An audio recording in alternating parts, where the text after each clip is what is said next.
So I'm right by the University of Illinois, Chicago. And from here, you have multiple medical centers, Illinois Medical District. And so in here, you have, and I'll turn around up here, but you have Rush Hospital, right? You have UIC, University of Illinois, Chicago, or UI Health, but it should be UIC Health, because it's not University of Illinois, it's University of Illinois, Chicago. And they got to make people understand it's UIC Health. So they need to put the Chicago in there so they don't keep on thinking of Champaign-Urbana. And it's not selling Chicago. And they need to be promoting Chicago because they want people to come to UIC Health. And they want them to come to UIC Medical School. And so on. So now we go down here, UIC, but then it says UI Health. Why did they drop the C? I can't understand the person who designed the branding. Why would you drop the C? You're not University of Illinois. You are University of Illinois, Chicago, and it matters because the funding to this campus compared to that campus. There's University of Illinois. They have the Alumni Center that's on Michigan Avenue. They have a grad school down here. University of Illinois has a grad school in Chicago that is different, separate. It gets funding to the University of Illinois graduate school, not the UIC graduate school. So, and it's just like in Arizona, you had the 3 colleges run by one group, but the funding depends on how the colleges do and their tuition and everything else. And so they loan money to each other. Yeah, they borrow from each other. Surely that's how they do it. Sometimes they have projects they need at ASU, Arizona State University. Other times they need projects at the University of Illinois. Other times Northern Illinois University. And so what do? They borrow money to that school. And so they're all 3 run together in a mutual pool, but that's how the state of Illinois, that's how the United States works. It goes into this common we call federal. Every state pays in, and then from that federal, it puts money into different states based on tax revenue, population, and so on. And then when one state needs a project, the federal government grants more money to that state, and then eventually that state doesn't have those projects and they need to grant money to another state. So it moves around money, basically lending money from state to state. And so it does matter. And so each state, here's John Stroger. So you're going to University of Illinois, Chicago, and you're going there as a medical student. Or now you're going from the University of Illinois, truly, University of Illinois, and you did medical school there.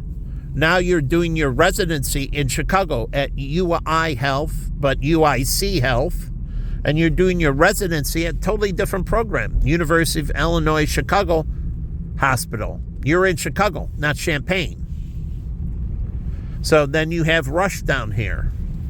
And so, again, somebody going to medical school at University of Illinois, Champaign-Urbana, or University of Illinois, Chicago here, can go and do residency at Rush. And when you're done with residency at Rush, you could go work for U of I Health. Once you're done residency there, you could work for U of I Health. You could work for Stroger, Cook County Hospital. You could work for Comer, University of Chicago Hospital, their children's. So this is the medical district down here. Now, University of Chicago is farther away, but you have Rush here, and you have Rush Children's, And so you have Midwest Orthopedic down here as well. And so this is the medical district. And so it does matter when these students are recruiting in, what percentage they can work at these different hospitals. That way you get this cross-training, and it is cross-training. That's why they don't like bastardizing systems. That's why if you go to undergraduate, most of the time, University of Arizona or Harvard. If you go to undergraduate, like my friends, they went to undergraduate at Harvard and they went to Yale graduate. Harvard didn't want them. They don't want to bastardize, meaning it's not good for the institution to take too many of their own, and they call it bastardizing, but it does. It makes their system weak. And so they want the majority of students not from Harvard undergrad. They take the minority from Harvard undergrad. They take from Princeton, Brown, Columbia. That's where all their students come from. It's just like residency programs. They take very few from their own medical school. They force you to go to other schools. Truly, and this is in the system. They don't want you going undergraduate and graduate and so on. Now, there's some that have joint degrees, but that's a few that do the 5-year program where they have a joint undergraduate, graduate degree, and they do. But most of the time, and a lot of the good programs don't even want you right after college. They want you to work for 2 years. They don't want you right after college. They want you to go out after you graduate and get a job. That's what DA did. That's what my friend Jay Kim did. He went out, worked for Prudential, and he moved up and was helping manage a bond fund. And then he went to the University of Chicago after a few years. So did DA. He went out, was consulting and so on, and then went to grad school. They want you to go out in the real world, get a few years of experience, but also if you're with the right company, like my friend Jerry Pence, they sent him to Princeton or something for graduate school. I forget, but they paid for 2 years to be away from the corporation. They paid 100% of his graduate school. He finished graduate school, went back to the corporation. No debt. Long as he worked at the corporation for a period of years afterwards, everything was paid for. You can go intern for a law firm and then get hired, and like they did on Suits, and then you work for the law firm for a period of time, and then they send you away to law school, or you do law school at night. There is night law school, just like any graduate school. There's part-time law school. And they pay for everything for you. And as long as you come back to the firm and stay with the firm, there's no debt. So after a period of time, then you're free, but you built up, performance bonuses and other things, and less likely to leave the firm anyways. But here's UIC. And so these systems compete in one way and work together in another way. So, like I said, UIC Health is their medical school and hospital is working with the University of Illinois Medical School and Hospital, and you can do medical school at the University of Illinois and then come to Chicago and do your residency at UIC Health, and then you could go back to the University of Illinois and work at their medical school. Their medical program. But you could go to Rush, you could go to others. And so they work together in one way and they compete. It's just like the city of Chicago. It works together with other municipalities, Park Ridge and other ones in Cook County. And then Cook County works together with DuPage and Lake County. In one way, they're competing. In another way, they're working together. And so you have these areas of competition, and that helps sharpen you, but you have these areas where you're mutually supporting each other too. And so there's this give and take. That's what yin and yang is. Yin and yang is a give and take. And so there's a give and take. And so they're working together sometimes and competing fiercely against other times. So, and that's how it's supposed to be. It's just like the aldermen. In one way, they're working together. In another way, they're working for their individual constituents, fighting tooth and nail for the best for their constituents. That's what they're supposed to be doing. But in another way, they're all together as the city of Chicago. So in one way, they're fiercely competing. In another way, they're giving and taking. We call it horse trading or constitutional economics. And they're making these trade-offs between, if you help me with this project, I'll help you with this project. And they make concessions to each other. And this is horse trading is negotiations. And you're deciding, and the alderman is negotiating with another alderman. If I helped you with this, our constituents need this. So you will vote for us with this, right? If I vote for your bill to do this in your constituency. And it's a trade-off. And sometimes you might say, well, my project's very little, your project's very big. I need the next couple votes. Truly. It's like a player. I'll get a player now in cash, or I'll get a player now and 2 players to be named later. I'll get a vote now and 2 votes to be named later. 2 votes to be, and you're horse trading on those votes. You're like, well, that's too much, and this was agreed upon, and I said 2 votes, but we have to get things in proportion. And you're keeping track of this back and forth. That's what it is between a husband and wife. It is this ongoing relationship where you're deepening with each other and you're figuring out how to move between each other better. And you become more symbiotic, more instinctive, and you move with each other in tandem better. So you synergize. And that was a big word in consulting, wanting to synergize. But that's truly what you're doing. And that's what's going on here. And then the United States is part of the United Nations. And there's horse trading. We need you to do these things, and we need votes at the UN. And we need you to vote this way on this proposition. And, you know, if you do that, we'll vote this way. And they're making a trade-off. We need this for our country, and you need this. And so there's this give and take. And people are supposed to be that way, so everybody ends up with exactly what they need. Not necessarily what they want. What they need. It's supposed to fill the needs. The wants are secondary.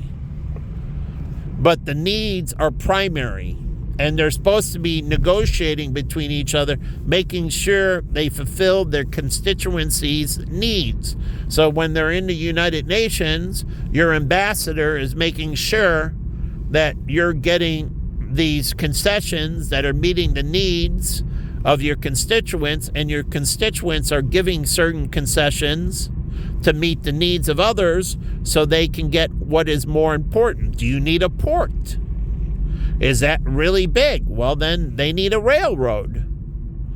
And so there's these trade-offs, and this is supposed to be worked out. So you have these treaties and agreements, and countries are working with each other and against each other simultaneously. And that's fine. They learn how to bob and weave with each other. It's a dance, but the more you dance with each other, the better you get to understand each other's needs and wants. Truly, needs and wants, so you understand each other's desires, and you can work more seamlessly together, and the world becomes smaller, and people are making trade-offs, helping each other fulfill each other's needs and wants. But it has to start with negotiating to find out. And when you negotiate, what happens is you find out people's true reserve price. Make no mistake about it, a female is number one in my book. And it's been since I'm 3 years old, since as long as I can remember. I wanted to find a wife and have kids, and that has been my number one priority. And I thought, well, I have Jen, she'll never leave me. And I used to sing a song, no matter what happened, as long as I have you, I got my number one priority filled. So even in the worst of times, and that's why even through my breakdown and struggling, things were survivable. But she was the one who separated from me, not me from her. And I asked one time for, let's just start over, and she didn't answer. We were still living together. So after I asked one time and she didn't give me an answer, I just left it in her court. She has to make a decision. I'm not going to sit there and keep on asking her. She's got to make a decision. I bent down again and asked, forgive me, and let's start over, and let's give this a second chance. And she didn't reply, just like when I proposed to her. We were already separated, but she didn't reply. And then she sent me an email that wasn't appropriate. And I couldn't believe, of all people, why would she send that in email? And she said she trusts me more than anyone with her life. More than her mother, her sister, her brother, more than anyone, her father. And she said that to me after we were broken up. She trusts me with her life more than anyone she knows. She trusts that I will always do right by her. Same thing Sylvia said to me as well. That she said, you can have my account, we have a disagreement, but I trust you absolutely. And many others trust me beyond a question of a doubt. Even when we disagreed and they stood on the other side, they absolutely trusted me. Trusting me was without question.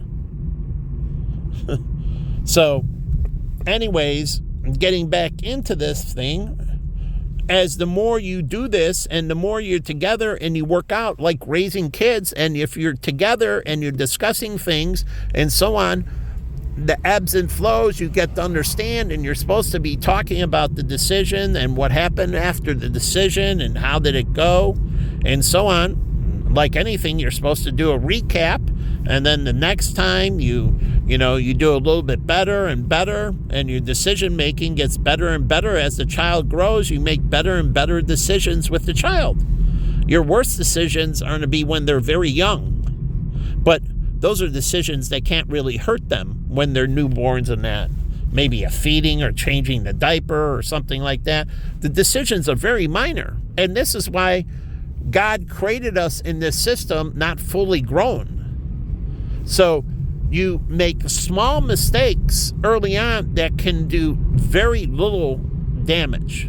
And then as they get more active, the decisions get more and more critical. And as they get more and more independent, your decisions get more and more critical with them. So as they mature, decisions are more and more critical and become more and more life and death. So make no mistake about that. But you're supposed to mature as parents and supposed to be doing things better over time. So if you're doing it right, and so we start in the infancy, and God created all this, and in his wisdom, and just as we started, and he allowed more and more errors, and you don't understand in the Old Testament compared to the New Testament, and so on, that there is more of a black and white because it was more of a free-for-all. So things had to be, people couldn't delineate what was right and wrong. So in the Old Testament, it was more black and white, but also there was more freedom. People couldn't detect problems, couldn't see your sins, and so on and so forth, and God knew that. So when those people were held accountable, by the time people understood what was going on, they've done incredible amounts of sin. And God understood they would get away with a ton before they would be judged. But when they were judged, he made sure it was very black and white. And so, fire and brimstone. So when the penalty came, it was severely harsh. But remember, all those people, if you go back over, they did unbelievable amounts of things. That's the whole Michael Yaconelli, messy spirituality. You get away with a ton before. But now the Spirit comes, and now you're in a new evolution where people are much more wiser and can share information, and they have better detection systems. They understand lying and so on and so forth, and they can catch you. So now the Spirit comes because people can't get away with shit. And so now you can judge them because you can catch them earlier. And so now you can nip it in the bud, and you need to understand how the leniency needs to work, because they stubbed their toe and you catch them like a serial killer. Maybe life in prison, because one murder, catching them after the first, is better than catching them 10 murders down. And serial killers before, like the guy that built the house in Chicago, he killed so many people. Serial killers before, it was off the roof. Only modern we have some idea, but those people eventually got caught. But serial killers before, they killed and never got caught. Very airy. It's just like Jack the Ripper. No one ever caught Jack the Ripper. And that was more modern, but serial killers before got away with unbelievable. Like the guy in Pakistan. He killed over 100 children that they know of. They could tie him directly to 100, but probably many more. And the whole point is not good systems. So what happens? Well, fire and brimstone. They skinned them alive 100 times, sending a message because they don't have the detection systems. So they need the technology, they need the things to catch people early so they don't have to skin them alive 100 times.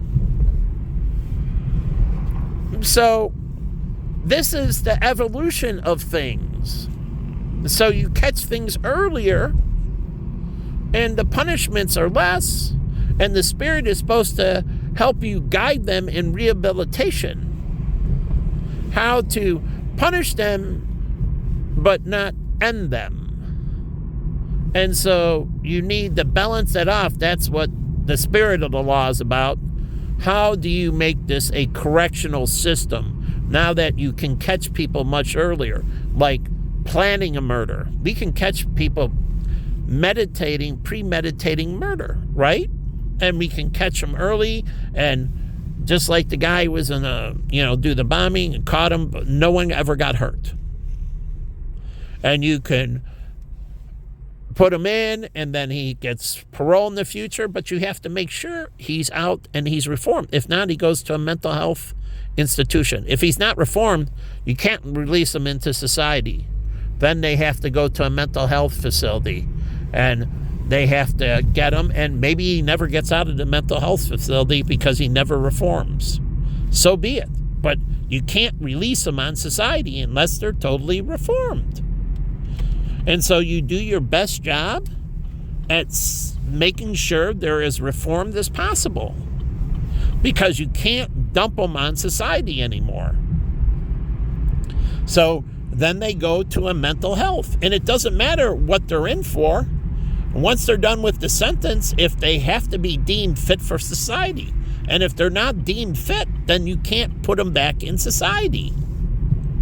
They have to be deemed fit for society. So they're mentally not healthy, and they can't be in society, and they have to go back into a mental health facility. So totally different, unfit for public consumption. And so again, they go back in.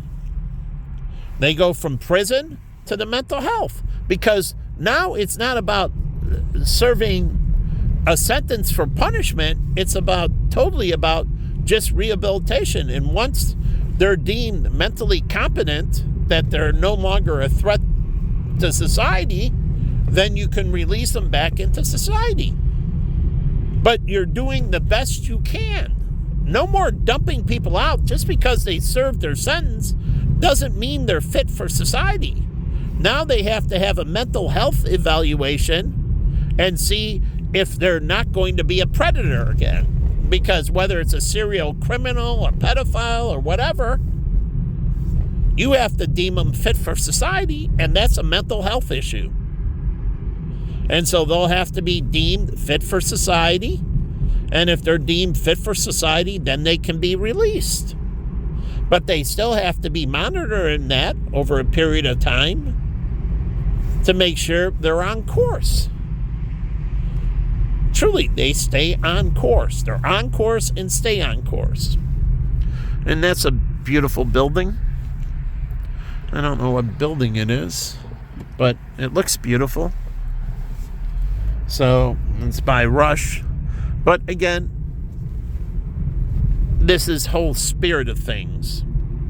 So this is where all this medical center and all that come in, all that technology and all that, prisoners and evaluating them and evaluating like their treatments. If they have sexually transmitted diseases, contagious, they have to be on medication. That medication has to be maintained. The situation has to be suppressed. And so that way they're safe to go into society without spreading disease. And they have to monitor and make sure people are safe for societal interaction. You can't do it the way they did it before, and you dump them on society, and then they go and have sex, and they go and have fights and whatever, and then they bleed, and they spread disease, and you can't have that anymore. And so they have to be deemed fit. And so part of being deemed fit is also on a medical situation. And so they have to be appropriately deemed fit for society. So whether they have STDs, they have to be, and if they got a clean bill of health, well, then that's great. But if they have anything, they have to have it under control. So, they release somebody is not a threat to society. And that's all part of it. That's all part of the reform system. So like Brad, he went through prison ministry and was released and started in the church and everything else, but he was fit for society. He was going to do the right thing, and he was in the state committed to doing the right thing. Like my Rich, who stumbled once with his alcoholism. The second time, his wife gave him an ultimatum. You drink again and we're done. And he said he never drank again. There is no alternative anymore. If I ever choose the bottle, it's the end of the relationship. So I choose her. I did the same thing with Jen. When I yelled at her, I told her I wouldn't drink again. I choose you. I choose you over the bottle. I want you. You are important, not that. You. They can sell other types of beverages. They can lose one person. I choose you. And I made it clear to her, and I told this is a covenant between me and God, and I'm making a pact with God that I'll never do this again, and I will never breach this barrier with you. Now, she's the only one I made that to, but again, I don't like yelling at people I love, and it's out of necessity, but again, not with her. She's very fast to understand, and I taught her how to be intuitive, so I didn't have to raise my voice. She would feel that I was getting angered, just like I felt she was getting angered. I told you about the time when we were doing the Excel training, and she was showing me, and we were at Barnes & Noble, and I asked her, and she got a little bit short with me, and I could see she was getting irritated. So I said, hey, listen, I'm getting tired. I want to go home. I'm going to close up the computer, and let's just go back. And we'll go back, have something to eat, and relax. And I'll figure this out on my own, which I did. But I could sense she was starting to get upset, and this is why we didn't fight. Even through the breakdown, we could sense each other's irritability. And if the other was getting irritable, we would shift. And this is the give and take in a relationship. Yes, I needed to know it. I wanted to know XL, but she's not the right person. So I'll go ahead and find another path and do things without her. So, again, black car, driving beside me, predator. But that's what a predator does. They entrap you. They set you up. So, anyways, this is the give and take, and that's why we were so symbiotic. I spent a lot of time teaching her. I told her she had to be intuitive. She had to sense these things as I sense with her. I made mental notes like she doesn't like carrots, or she doesn't like this, or she likes the pillow top beds, and so on. She doesn't like this position in bed sexually, or so on. Okay. And I make all these mental notes, and that's what I've been doing for people my whole life. You know, like Simon, he loves Peking duck. And so I make mental notes. Likes this, doesn't like this. And so I'm trying to get along with people, and there's a give and take, and I put this into mental memory so I understand this give and take, and so I know I've never tried Peking duck. But he's not around, so I don't know. Maybe I'll try it anyways to see if it's any good, but he said he loved Peking duck. So, and there's many other things. So I logged this about my friends, but this is what friends are supposed to do, to figure out pathways forward. But anyways, I'm going to leave the video here, and I'll upload it to YouTube. And if you're listening to it, obviously, you know it's on YouTube.